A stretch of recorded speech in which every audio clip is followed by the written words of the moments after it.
Gli ingredienti per la pasta di questa ricetta sono mezzo chilo di farina, mezzo chilo di semola, 80 g di zucchero, 200 g di strutto, quasi 400 ml di acqua, un pizzico di sale, mentre per il ripieno 1 chilo di miele, 250 g di noci sgusciate, un bicchiere d'acqua, 250 g di semola fine o pane grattugiato e un pizzichino di sale. Benvenuti amiche e amici, oggi ci cimentiamo in un dolce tradizionale della parte nord della Sardegna, cioè in Gallura.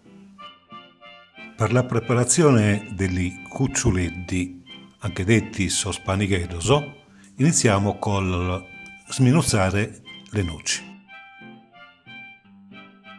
Dopodiché mettiamo sulla fiamma il miele e l'acqua. Rimestiamo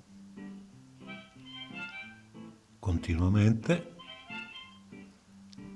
e quando giunge a ebollizione mettiamo un pizzico di sale e la semola e continuiamo a rimestare.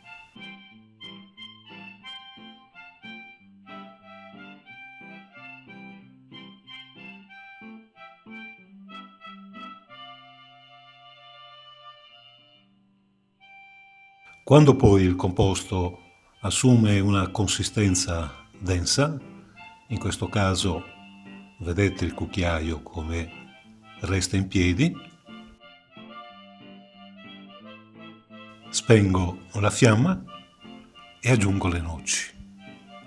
Passo quindi a cercare di amalgamare, rimestando continuamente, prima di lasciarlo raffreddare.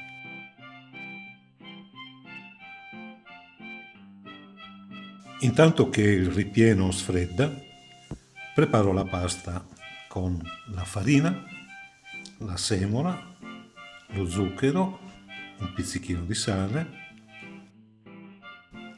quindi aggiungo lo strutto e dopodiché impasto.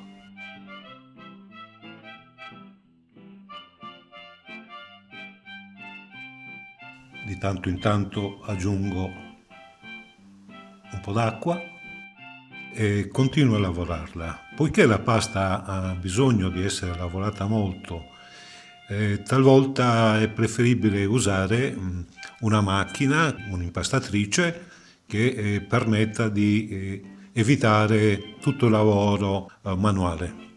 Abbiamo coperto la pasta con una pellicola trasparente e l'abbiamo lasciata lievitare per un quarto d'ora circa.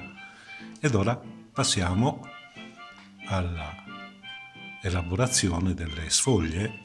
Dapprima faccio un rotolo con l'impasto, quindi ne taglio un pezzo e inizio a lavorarlo con la macchina per la pasta con l'elemento più largo circa una decina di volte affinché la pasta diventi liscia.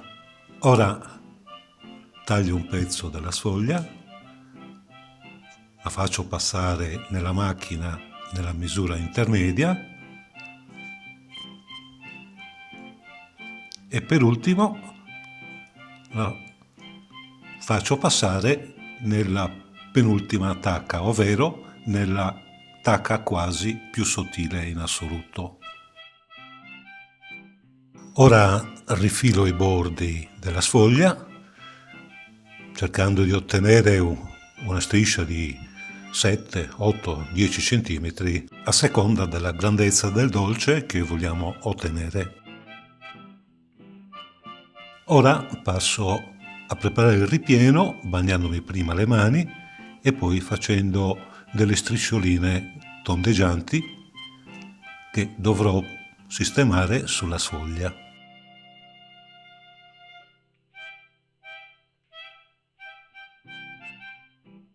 Successivamente ripiego la pasta su se stessa e ho cura di eliminare le bolle d'aria affinché il prodotto, passando in cottura, non perda il ripieno.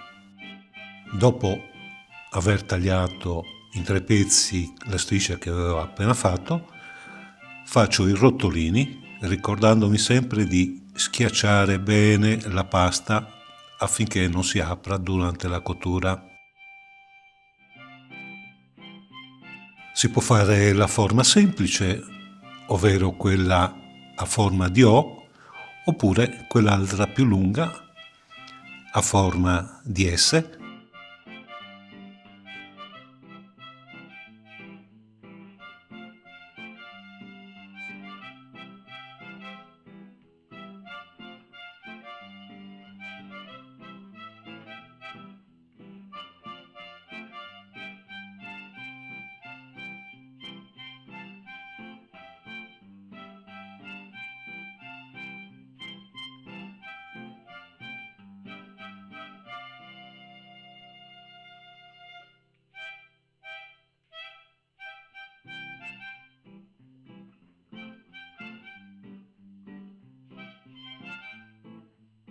Sistemiamo i nostri dolcetti sulla teglia, dopodiché inforniamo il forno a 160 gradi circa e lasciamo cuocere per 5, 10, 15 minuti a seconda del forno che si usa.